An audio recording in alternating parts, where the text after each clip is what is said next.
Welcome to highlights of the Driedaagse Brugge De Panne, the final UCI Men's World Tour race of the 2020 season.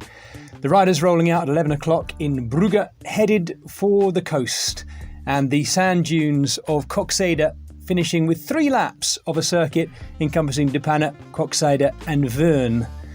I can tell you this morning in West Flanders, the wind was blowing really strong from the southwest in actual fact, so right across the riders, and from the get-go this morning causing absolute havoc. Echelons were the order of the day, as you'd expect, particularly in this part of Belgium, and a big group of some 22, 23 riders forming early on. The big team who missed it were Jumbo-Visma. Pascal Enkhorn there showing his frustration as he looked back at Group 2 being led by Alexander Kristoff. Piotr Havik was wreaking his own havoc in the front group, taken out by the wind and a touch of wheels, as were he and a number of other world-class riders. Things being driven on at the front end, and in amongst it all, Tim Merlier, the former Belgian road race champion, doing a bit of top tube surfing. How on earth he saved that one, I will never know. As we got nearer and nearer to the final lap taking us into De Panne, there were riders dripping off the back, and the group was becoming 15, then 13, then 12, and so on. One or two of them worked their way back on as well. Sven-Erik Bystrom, one of those to do so. As we headed through the last bit of sunshine and out onto the final lap, we had just 12 riders. The two teams there in biggest numbers, De Koning Quick-Step, as you'd expect in Belgium, and Alpecin Fenix. And they had Mathieu van der Poel there, the Dutch national champion. You can see him fourth wheel in the shot right now, looking good and working for Tim Merlier by the look of things. Hugo Hofstetter of Israel Startup Nation, the first of those to be shelled on the final lap as the mincing winds of West Flanders took their toll. As we got nearer and nearer to Veurne and the finish, it was certain the winner would be coming from this leading group. And so it was to be. As the heavens opened, the rain began to fall, and the riders knew they would have to work their wits about them in order to take the better of De Koning Quick-Step.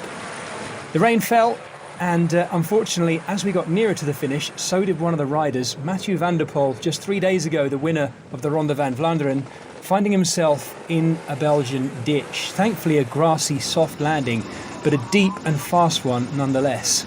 I'm pleased to report Mathieu van der Poel was back up, looking fairly lucid and with it, but he did climb into the Alpecin Fenix team car, and that ends his 2020 road season. It has to be said, what a season it's been. We look forward to seeing him back on the cyclocross circuit in near future, no doubt. The rain continued to fall, but things brightened a little as we got nearer and nearer to De Panne itself and the 800-metre finishing straight. De Koning Quick-Step doing everything they could with the 4 riders remaining in that leading group to do so. And this was the point, as you see it right now, that Yves Lampaert, seated and driving hard along the long straight run into De Panne, stuck his head down and got on with it.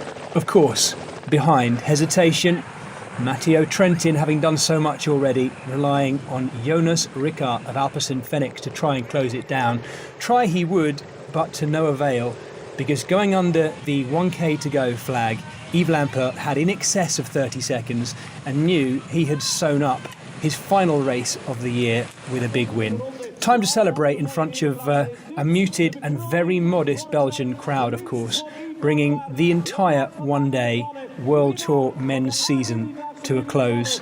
And as if to make it the perfect day for De Koning Quick-Step, following up behind the tractor himself, as he's affectionately known, Tim de Klerk, taking second place just overhead of a fast finishing Tim Merlier, just out sprinting John Degenkolb, the German, on the line, making it a Belgian top 3, all 3 places taken by the Belgian riders. Great day out for De Koning Quick-Step. You would expect that with 4 of them in the leading group, after a day in which the West Flandrian winds had properly shredded our field. There's your top 10. Yves Lampaert, Tim de Klerk and Tim Merlier, just ahead of the first non-Belgian, the German, John Degenkolb.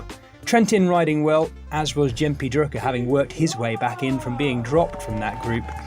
Yves Lampaert rightly proud, having been 7th and 5th in his last 2 classic races, to then get the win here today in West Flanders. For all those riders, it's their last race of the season. We look forward to seeing them in course when the Spring Classics are in their normal calendar place.